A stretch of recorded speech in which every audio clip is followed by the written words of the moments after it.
Today we highlight education and give a grade, and the police chief's here to talk about public safety in the capital city. Roll it, Kirk.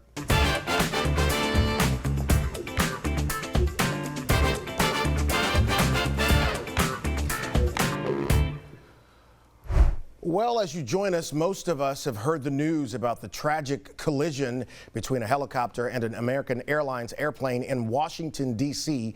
We offer our prayers and condolences to the families of all of the passengers on that plane and also the members of our military on the Black Hawk. No survivors, really tragic situation, and we wanted to start today by offering our thoughts and prayers to the families. Now to our topic for segment number one, crime and public safety in the capital city. Earlier this week, you heard the story about a grandmother who was shot by basically a child. And here are some thoughts from public information at the Baton Rouge Police Department.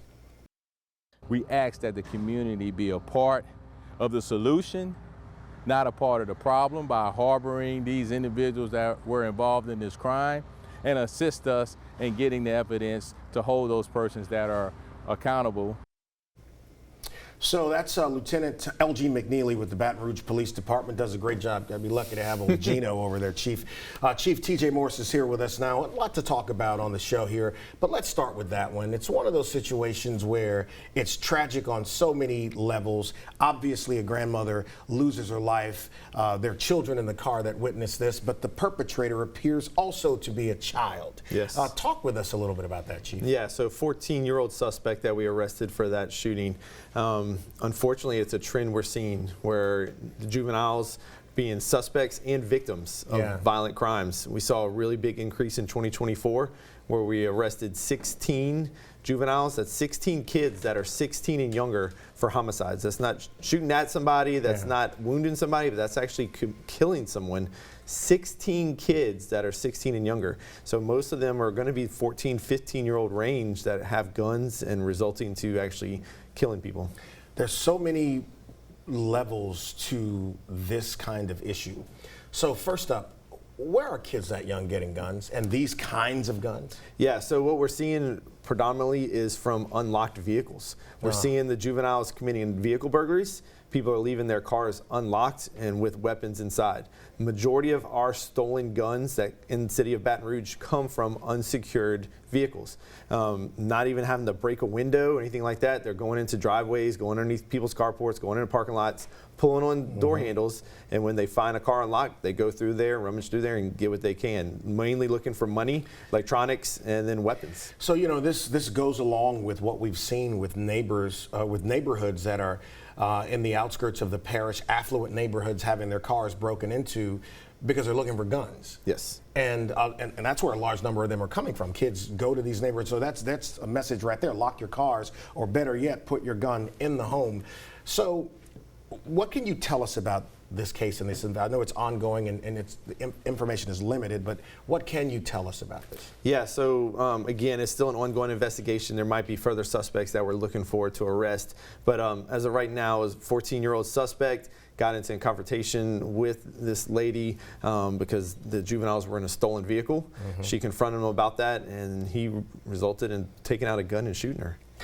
What is your advice, man, to people now? Because we have seen a number of shootings in our city, but also on our interstate, where it's just simple disagreements that go from 1 to 1,000. You know, people are disagreeing, and road rage is no longer just yelling at each other or, you know, flipping middle fingers. Now it's bullets. What's your advice to the public and how to handle that? Well, talking about a deep conversation, I mean, we could go all the way into social media and just, you know, people are used to talking to each other on the phone, and so conflict resolution skills are something that we don't really have that much anymore, especially in our younger generation. But overall, we need the community's help and involvement. When you're looking at like a 14-year-old that's picking up a gun and shooting somebody, the police, we're going to do our job and arrest that person. But leading up to that, there's a lot of systems that obviously failed that 14-year-old kid, whether it's the home life, whether it's churches, whether it's the school system. There's certain places, things that need to be in place to reach these kids before they wind up picking up guns and result into that violent act. You know, that's what we're trying to do with this building over in Howell Park is disrupt some of what is going on. So how do you get your officers now to adjust the way that they engage with the, how much time do I have, Alyssa, before the break? All right, I got a minute. I will start and come back. How are you getting your officers to adjust the way they deal with these young men, because the emotional intelligence is sometimes different, and where people would comply in a conversation, you have an adversarial posture to some people before you can tell them why you're even engaging them. How have your training standards and practices changed? Yeah, so we are fortunate that we have our own training academy, and so we have full-time staff instructors, and we're able to do above and beyond what the state requires for training, and we do a lot more training in things like de-escalation and emotional intelligence and verbal judo, what we call it, just talking to people, which is extremely important, especially with the young people, that they know that they can connect with us, and we have to get on their level. We have to be able to reach them where they're at, where they kind of see beyond the badge and know how to speak to them to, hey, put down the gun and reach out to us. But it also comes to, we need the community's help. Yeah. We need moms and grandmas and neighbors to let us know that so-and-so next door has got guns, right, and that they're up to these things. They're breaking into cars. They're killing people. Well, look, we need the community's help on that. I want to come back and pick up at that point about the community engagement with law enforcement. We'll also talk with the chief about recruiting at BRPD and his interaction and the new work environment with the new mayor president. More with Chief Morse in just a moment. Back with BRPD Chief TJ Morse talking about public safety here in the city of Baton Rouge. You went into break talking about public and community engagement, which I think is very interesting. Everybody has an opinion about crime, right? Everybody has an opinion about law enforcement officers and the way you do your job. So how do you overcome bad information and still build a rapport with the public where they may be willing to give you a call to say, hey, we know something about a potential crime that's going to take place, or we know who did the crime that has already taken place? Yeah, so my motto is to try to get our officers in the community in as many places and spaces as we can. Okay. When someone doesn't call 911 or someone didn't get pulled over for a speeding ticket. So whenever we can get them together, I think it breeds breaking down barriers. It's seeing beyond the badge. We do that in a lot of different ways. Some ways, next week we're starting to host our Citizens Academy. Yeah. You can sign up for that. It's a way to kind of take behind the scene look at our training. If you got questions, it's open, honest answer time to ask questions from our training staff, from our homicide investigators, from get training on law and taser and defensive tactics and firearms and all those kind of things. But they go through some exercises that, a fraction of the exercises that you guys do in Academy, right? Sure do. So what are those? Yeah, so they get all kind of law training. They get crime scene processing. At the very end of it, it actually put them through scenario type training, where we give them a blank gun and mask, and they go and have to de-escalate situations and maybe even have to use deadly force. I was at one of the classes or one of the gatherings, and I was asked to speak from the perspective of the foundation and talk about supporting law enforcement. And I remember listening to the people there talk about how their perspectives changed about how fast things happen. Yes. And how your reaction time is not ready. You have to train that reaction time, because look, we're trying to figure out what happened with this collision in DC, because things happen so much faster than you think. What is the biggest thing you've heard a person say they learned as a virtue of being in the Citizens Academy? Yeah, that's the biggest thing. They're like, wow, I didn't realize how fast you have to make a decision. So our officers out there, they're making split-second decisions that then lawyers have years to then analyze and argue in court about a split-second decision that an officer has to make. So it really opens their eyes to, wow, this is kind of stuff. And then also we try to give them a taste of the different hats our officers have to wear. Yeah. How they have to go and be a marital counselor at one time, and then go stop a vehicle burglar next time, then go put a tourniquet on somebody's leg, and then go make a traffic stop and write somebody a ticket for running a red light that nobody wants to get. Look, I mean, a part of this thing is the public's perception of law enforcement. And, you've seen all the news stories about things happening with current and former officers. So as the executive officer of the police department, what do you do about that? Because, Chris has got a story running now about the Brady list, and that's not just BRPD, that's officers across the board. What's your philosophy about maintaining that level of integrity so that the public keeps trust in this institution? Yeah, so I think it's transparency, and that's a kind of a cliche word, but when I say transparency, I believe in all forms of transparency. I say when we do something wrong, 100%, let's let everybody know. But when we're doing something right, we got to be transparent and let people know about the right things we're doing also. And it's just, hey, we got nothing to hide. We want you to know more about your Baton Rouge Police Department. We want you to get to know us better. We want you to know how we're one of the best trained in the entire state, how we go across the country and train other departments, that we have award-winning divisions in our motors and our K-9 and our SWAT. We're on the cutting edge of technology with our real-time crime center, working with the foundation, with drones. We're doing all of these things that a lot of times just kind of get overlooked. Why do you think so many people don't have that perception of your department? I think that it kind of goes back to branding, and the world has gotten a lot smaller. So Baton Rouge Police Department will get judged by something that happens 1,000 miles away at another department, and all police kind of get judged. And for whatever reason, a lot of times people see police work, they'll watch a 30-second body cam footage, and they think that they're an expert in policing. Nobody sits there and watches an open heart surgery and says, I think the doctor should use this type of stitching instead of that type of stitching. But they're very quick. Pretty good. But Portia they're very must have given quick you that one. That's pretty good. To look at that body cam footage and say, why did they throw this person on the ground? Okay. Why did it take 4 officers to hold this person down? What about when the criticism is coming from people who have worn badges? Yeah. Same thing. Sometimes policing changes, right? So I've gotten that criticism. I've gotten criticism about, hey, why are you out there wasting your time speaking to the youth? Why are you out there visiting high schools? And it's because we got to reach them. Yeah. Policing changes, it evolves, and we have to be on the cutting edge of the involvement in what the community expects from us. What would be wrong with engaging kids at a high school? I'm not sure, but some of the things, some of the people want to say, hey, you need to be stricter on crime. You need to be out there just arresting, and be more of that kind of a hammer instead of the open arms. But I think it has to be both ways. There's data you have that to have equal proves balance. that isn't the answer alone. You have to arrest people who commit crimes, but there's the other approach to trying to keep kids from doing that. And if you want people to trust your agency, they have to have faith in you 100%. as the leader. So look, we're going to go to break, come back with the chief, talk a little bit more about 2025, ask him about his working relationship with new Mayor President Sid Edwards, and recruiting. How's he going to do it? We'll talk more about that again in the next segment. And here's where you can catch the show every Friday, 7 p.m. Saturdays replaying at 3. But if you have the WAFB app, you can catch that push notification and beat everybody else. Back in just a moment. Oh, we could have charged admission to the conversation we had during the commercial break. I ain't gonna tell you nothing about it. Let's talking to the chief. We referenced the Citizens Academy in the last segment, and Alyssa had the website up for recruiting. BRPD does have, it's gobrpd.com, a recruiting website that's got information on the department for anyone who is interested in becoming a police officer. There's currently an academy class happening now. What is your biggest pitch to someone to come and be a part of BRPD?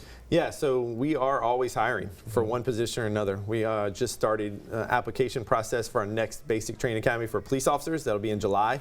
But we also hiring for a lot of other positions, everything from dispatchers to crime information unit to crime analysts, fingerprint techs, all these different jobs that we have. And then we also have programs for the young people. We have our Explorer program from 14 to 18. We have our Cadet program, which is we pay you a full-time job, full-time salary from 18 to 21 and teach you what it is to be a police officer and get a good experience in that Cadet program as well. So the new mayor wants to hire 100 new officers. How you going to do that? Yeah, so I want to too, and we have the capability and the space available to. All right. It would be great if we had a 40-person, 50-person academy come July. I think the number one obstacle right now, across the country, we have a lower amount of pool of people. All of police departments across the country about just people wanting to get into the law enforcement career. But so we need to be competitive about the ones that do want to get in there. We don't have 400 people applying for a 30-person academy like we did when I was coming through. Fewer people want to be police officers, so those that want to be police officers, we need to become the Baton Rouge Police Department. One, we already talked about our branding and just trying to increase our branding and letting people know what we have to offer. But the second thing is going to come down to money. They want to know, what am I making per hour? And when you look at what we make per hour compared to just surrounding agencies, East Baton Rouge Parish, State Police, out to Ascension and Gonzales, Livingston, all these other places, LSU, Campus Police, they're making more money than us. So it's going to come down to money at the end of the day, I believe. So let's talk about this year. Obviously, the new mayor president has been in the job a month and is still putting together his team and charting his direction for the city and the parish in a lot of ways. What's it been like working with Mayor Edwards? Yeah, it's been really, really good. He's, just like he said in the campaign trail, he's very public safety focused in all our conversations. He reiterates that to me, that he's all about increasing public safety. He's looking at trying to rework the budget, to see if we can decrease that $9 million cut that we were supposed to have for our budget. When he came out and spoke to the academy on the first day, he said, in rough quote translation, but he said, hey, right now is the best time in the last 50 years to be a Baton Rouge police officer with him as the mayor. So we're going to see what he can do. He said that, huh? We're going to see what he can do with our budget and work with him to try to get that goal of hiring 100 new police officers. Look, Jeff LeDuff's a great hire, former member of BRPD, really great chief. And I know he's been really good to work alongside with. We talk 3 or 4 times a day. It's been really, really good to have him in that spot. So quickly here again, I got about 30 seconds about the Citizens Academy. If anyone is interested, what should they know? Where should they go? Yeah, so go to our Facebook, Baton Rouge Police Department Facebook page. The link is right there, or on our website. Sign up, register on that link. It starts next week. It's 8 weeks, 1 class a week, so 1 night a week for about 2 to 3 hours. You get to learn everything you want to know about being a police officer. Ask those tough questions, those things that you want to know. I'm going to be there the first night. Our academy staff will be there. We bring in people from all over the department to teach different classes, and you really get to get a taste of what your Baton Rouge Police Department does. Man, I appreciate the time coming on. We're going to have to do one of the C-suites over in the Real-Time Crime Center. Once a month, we're taking them on location, and maybe we'll do one from the Bat Cave over there at BRPD. If you've never seen the room, it's really, really fascinating. Yeah, please. So I appreciate it. All right, we'll set it up. We'll get her done. We'll get Portia to do some work and set that up for us. Speaking of the C-suite, next week's episode, you're going to love this. We're doing it at Don Juan Cigars. Yeah. And listen, Tanja Miles sent this to me, Huddle Up for Hope. It's happening next week. A bunch of mental health advocates are gathering at the Renaissance Hotel, and the guest speaker is old JB, James Brown from CBS Sports, Harvard graduated. Big old guy. You'll see him at the Renaissance next week.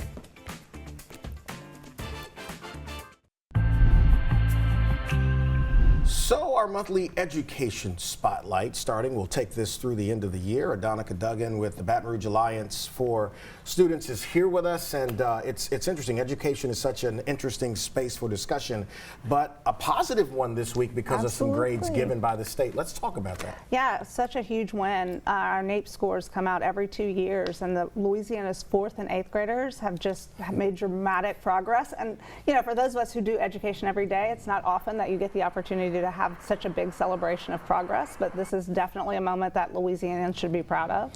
So explain to people how we got here, because we've spent the last couple of decades or so talking about how we never move in a positive direction with performance in the state, and then all of a sudden we hear, hey, you're starting to trickle in the right direction. That's right. This is the second straight time. These scores come out every 2 years. This is the second straight time that our 4th graders have led the nation in reading gains, and that's something that we should all, I mean, it doesn't happen by accident. You create a policy environment, you make investments in the right, training for educators. The state superintendent started yesterday with really thanking educators for the work that they are doing. But this is an opportunity to say, we know it's working. We have to double down on the things that are working. We know investments in high dosage tutoring. We know that, the science of reading and really understanding how kids learn to read is making dramatic gains for our kids. And so we just need to double down on those efforts and really. So what's your expectation about what this now does for the system at the state level and the individual school systems across the state? Because now okay, you've got data that says a lot of what we've been doing is working. Yeah. What happens now? Hopefully we stay the course. Okay. I think the state superintendent said it best yesterday. There are still a lot of kids in the state who don't know how to read or do math on grade level, and so while we pat ourselves on the back for 10 minutes, we get back to the hard work. Right? So it is about getting back to the hard work of making sure that we are investing in the things that we know work. We know how to teach kids how to read. We know how to teach kids how to do math. We know what high dosage tutoring needs to look like. We know what professional development for educators needs to look like. We know what investments in making sure that we have permanent pay raises for educators need to look like. So we have to double down on those things and stay the course. And then also, the state superintendent also mentioned yesterday, math's a little bit farther behind, moving in the right direction, but we have some math initiatives that we are also doing simultaneously. Let's talk about closer to home here in EBR. It's since Superintendent Cole has been in the job. I think this may have been the quietest period that we've seen with EBR schools in some times in terms of controversy. And those things happen for a myriad reasons. It's never always just one person being at the core of it, but it's been quiet. What grade do you give the system now as we just get into the second half of the school year? I think the superintendent, I'll take it in the way that the state does it. I'll give you an absolute performance grade and then a progress grade. All right. Okay. So all right. In terms of absolute performance, I say we're probably at a B. Okay. But in terms of progress, I would give us an A. Yeah. You know, when we think about the work that is ahead and what the superintendent needs to be focused on, I think that there are a lot of positive signals that folks who are paying attention to education need to be paying attention to, right? So I think that as we look at the budget process, they have a budget meeting coming up next week for families to come out and talk about the budget process. As we look about facilities planning, as we look at, you know, all of the things that you know are necessary, we're moving in the right direction. Some of those things haven't come to fruition yet, but I'm optimistic, and I told you the last time I was here, I'm more optimistic than I've been in a minute, and so I'll take it, right? Well, you're not going to lie either way when it comes to how you stand on things. So let's talk about this event that's happening. Obviously, as we enter the weekend, Black History Month is commencing, and you talk about education from this standpoint as a civil right. Tell me about this. Yeah, so our Education as a Civil Right event is an annual conversation that we put together around how do we deliver on the promise of a great education for every kid in our community. And we do a little bit of exploring what that has looked like in the past and talk about our vision for the future. So we're really excited that we've put together this amazing, our team has worked really hard on putting together this amazing interactive simulation experience so that you can go through the journey of an East Baton Rouge Parish school student from a lot of different perspectives and navigate the obstacles to that education and think about how that impacts the way that you show up and your ability to learn. And then at the end, we are having a visioning exercise where we're going to collectively build a vision of what our dream school as a community is for every child. And so we're really excited about the opportunity to get folks together to have this conversation about how we deliver on an excellent education for every kid in the city. We'll be doing it every month, having a conversation about education with this lady, Adonica Duggan. You guys have a fantastic weekend. And again, thoughts and prayers to those who lost loved ones in D.C. You guys have a great weekend.